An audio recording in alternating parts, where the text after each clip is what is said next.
Hello, YouTube. ZiggyNo back with Sports Cards Daily. On this day, October 10th, 1899, African American inventor Isaac R. Johnson, did not know about him, patents the bicycle frame.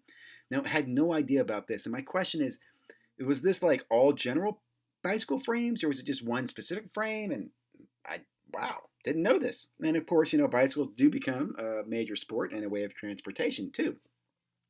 Hobby news and chatter. October 15th is coming, and that's a big day for eBay. I know I'm being forced over to manage payments on October 15th. I'm wondering if others are. And it's also the day that apparently they're suspending the API for data. This came out, I mentioned it a little bit yesterday. It was brought to my attention by Filmington on his channel. I will say I did reach out to Jeff at Market Movers, and they are not going to be impacted because they pay for their data. They have a subscriber, API set up or whatever. And I suspect for most of the platforms that are paying for eBay data, they'll have no impact. But I do think this is going to impact the hobby for those of us who use free data sources like 130 Point. I suspect they're not going to have access to this data after October 15th. And I think that's bad for the hobby.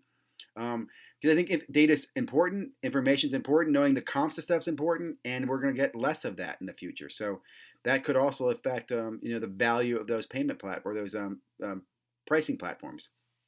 Other hobby news: Game 6 in the NBA. We're going to get that on Sunday night. Thanks to the Heat's victory on Game 5. And can you imagine if the Heat go to a Game 7? Wouldn't that be awesome, man? I mean, the obstacle for the Heat winning are just huge. But if anybody could lose, let me just say this: if anybody could lose 7 NBA championships, come on, LeBron could do it, and you all would still love him just as much after the fact. It wouldn't change your fact; you'd still think that he's better than Michael Jordan, which he's not. Anyway, stop, Ziggy, stop. Baseball, Final Four. Yes, we're in the Final Four, and that includes the Astros, man. The Astros, the Rays, Braves, and the Dodgers. Now, I'd like to see a little, let's say, Dodger and I don't know, Dodgers and who do I want to see? The Rays? Yeah, I guess so. I don't, I'm just. What if it happens if the Astros win it all? What if they do it and go to another World Series? Right? They were in the World Series last year, the World Series the year before. I mean, hey man, you got to give the Astros a little respect. They're not just cheaters; they're good baseball players too. Okay, and I don't mean that in the wrong way. I mean they did something anyway. Today, a lot of great stuff on the hobby. State of Soccer, Hobby Hotline with Brian Gray and Kid Brody. Should you buy Zion or Jay Morant? Sports Card Live tonight with Drew. Drew's from Hobby Hotline. Just a lot of great collaboration going on. A lot of good content on Saturdays, on the weekends. What'd you miss yesterday? A top 15 football cards from the 80s. Unboxing a box of soccer. I'll go over that with you quickly. Really cool news is a new crypto basketball card-like solution that Vegas Finds points to us. And I'll be honest, I don't know about it, but it sure is cool and it's new and it's interesting.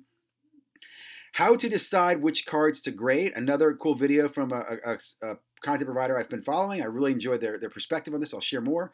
And then Friday night cards last night with fair weather cards. So let's get into the content today, guys. Okay, first of all, check out Baseball Card Collector, Investor, Dealer if you haven't already. Subscribe. Look at the man, almost at 4,000 subscribers. And I have to say, when I first started following him, he was in the hundreds. And he is definitely, again, I just huge fan. I'll leave it at that. Check it out. Good content and really great research done behind the scenes here. Next up, guacamole cards with giving you a little box break, which I like his breaks. And again, there are a lot of people out there that have been following, but what I like about guacamole is it gives you a little ranking. It gives you a little score system of each product. Now, I'll be honest, I didn't see the score in this one, guacamole, so maybe you're adding it late, but I like that score that he adds here. And I was very interested in this box and getting his insight, so I do recommend taking a look at this quick 5-minute break with explanations and details of what's going on. Next up, new crypto card that may change the way you collect. Now, let me just say this. A lot going on in this video, man. A lot going on. To me, these are like gifts, but you can buy, apparently, these non-fungible tokens, which are unique and numbered and rare. You tell me, man. A lot of what's going on in this video, but it definitely got my attention. And Vegas Finds, man, you find some pretty cool stuff. So check this out. If you haven't already, subscribe to his channel. And I'd love to hear your thoughts on this. Is it? I'll say this. I like this better than Panini's blockchain. I'll put it that way. This, to me, if Panini had put kind of this thought into it, they might have done a better job. The blockchain thing, just I'm not getting that. Maybe I'm missing it, but what are your thoughts? Next up, how to decide which cards are great from the House of Cards. Now, again, I like this young man, his perspective. He walks through it, talks about it. I'm not going to say everything he says is right, but I think he does a great job of explaining to you which cards are great, what to look for, why to sell, why to buy, and also gives you insight on why you might find raw cards that are being sold. Well, they probably someone already inspected them and decided they're not gradable. Is it important that they need to be gradable? Well, that's again up to you to decide as well. But great video, so check it out if you haven't already. And then last, another great collaboration with Sports Card Talk Show. Again, a new content provider I was not aware of, Fairweather Cards. Right? I actually think I've seen him in some chats, but didn't know about his presence. So very excited to pick that up, learn more, and I love listening to these guys. These guys just purely talking the hobby. No drama, not trying to sell you anything, just, good old-fashioned Friday night sports cards. I hope you enjoyed this version of Sports Cards Live. I'm sorry, Sports Cards Live. Oops, sorry, Jeremy. Sports Cards Daily. Hope you enjoyed the show today. Like I said, drop in some other videos. Dropped the video earlier today on my forecast of sports cards. We have the contest going on that I'm going to continue running. I'm going to drop another contest probably tomorrow on Sunday, and then I'm going to do breaks later this week and give away a whole bunch of retail for all the winners for all the contests we'll be doing. So check back, subscribe. Hope you're enjoying the updates. Give me some comments, feedbacks. What did you like to see? Any other resources you'd recommend taking a look at? Love to hear from you. Thanks a lot. Bye.